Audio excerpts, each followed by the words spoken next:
last week now, as a matter of fact. So I know it can be a bit overwhelming, but I'm here to tell you there's nothing to worry about. You'll be fine. So let's just focus on getting you through your first week, okay? Let's see. First, there's an introductory greeting from the company that I'm supposed to read.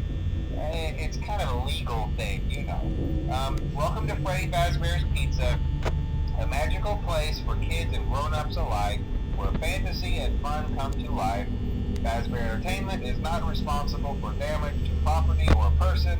Upon discovering that damage or death have occurred, a missing person report will be filed within 90 days or as soon as property and premises have been thoroughly cleaned and bleached and the carpets have been replaced. Blah, blah, blah. Now, that might sound bad, I know, but there's really nothing to worry about. The animatronic characters here do get a bit quirky at night, but do I blame them? No. If I were forced to sing those same stupid songs for 20 years and I never got a bath, I'd probably be a bit irritable at night too. So remember, these characters hold a special place in the hearts of children and we need to show them a little respect, right? So just be aware, the characters do tend to wander a bit. They're left in some kind of free roaming mode at night. Something about their servos locking up if they get turned off for too long. They used to be allowed to walk around during the day too, but then there was the bite of 87. Yeah. It's amazing that the human body can live without the frontal lobe, you know? Now, concerning your safety, the only real risk to you as a night watchman here, if any, is the fact that these characters, if they happen to see you after hours, probably won't recognize you as a person. They'll most likely see you as a metal endoskeleton without its costume on. Now, since that's against the rules here at Freddy Fazbear's Pizza, they'll probably try to forcefully stuff you inside a Freddy Fazbear suit. Now, that wouldn't be so bad if the suits themselves weren't filled with cross beams, wires, and animatronic devices, especially around the facial area. So you can imagine how having your head forcefully pressed inside one of those could cause a bit of discomfort and death. The only parts of you that would like to see the light of day again would be your eyeballs and teeth that pop out the front of the mask. Yeah, they don't tell you these things when you sign up. But hey, first station of the breeze. I'll chat with you tomorrow. Check those cameras and remember to close the doors only if absolutely necessary. Gotta conserve power. Alright, good night.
be a good idea to peek at those cameras while I talk, just to make sure everyone's in their proper place, you know. Interestingly enough, Freddy himself doesn't come off stage very often. I've heard he becomes a lot more active in the dark, though, so hey, I guess that's one more reason not to run out of power, right? I also want to emphasize the importance of using your door lights. There are blind spots in your camera views, and those blind spots happen to be right outside your doors. So if you can't find something or someone on your cameras, be sure to check the door lights. You might only have a few seconds to react. Not that you would be in any danger, of course. I'm not implying that.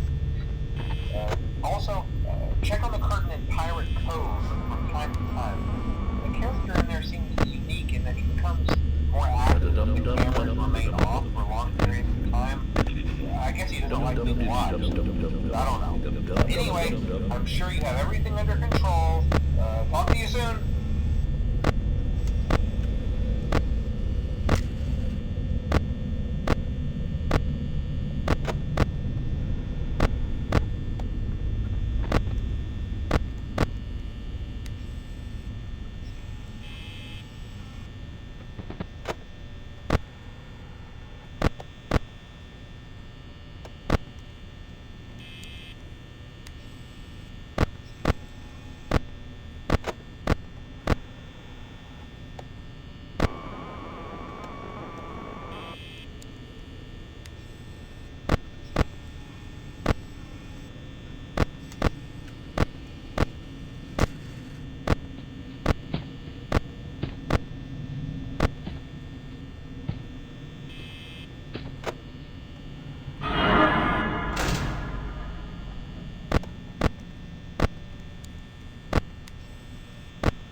Day two.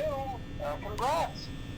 I won't talk quite as long this time since Freddy and his friends tend to become more active as the week progresses.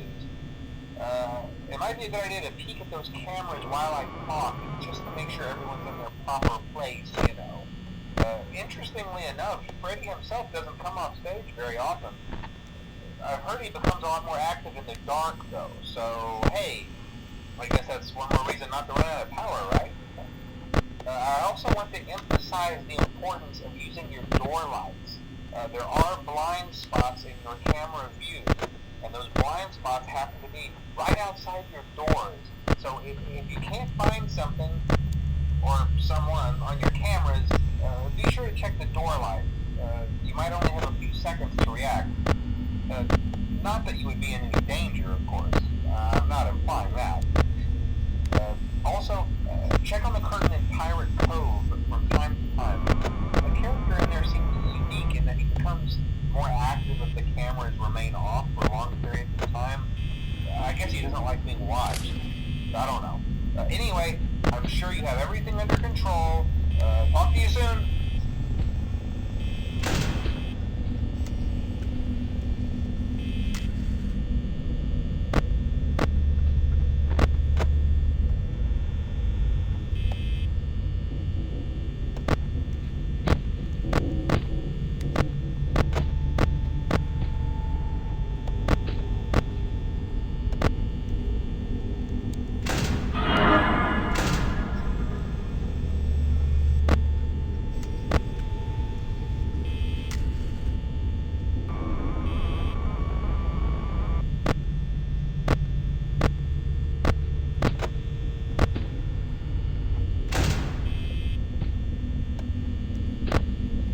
Oh, hey, you're doing great. Most people don't last this long. I mean, you know, they usually move on to other things by now. I'm not implying that they died. That's not what I meant. Anyway, I better not take up too much of your time. Things start getting real tonight. Hey, listen, I had an idea. If you happen to get caught and want to avoid getting stuffed into a Freddy suit, try playing dead. You know, go limp. Then there's a chance that maybe they'll think that you're an empty costume instead. Then again, if they think you're an empty costume, they might try to stuff a metal skeleton into you. I wonder how that would work. Yeah, never mind. Scratch that. It's best just not to get caught. Okay, I'll leave you to it. See you on the flip side.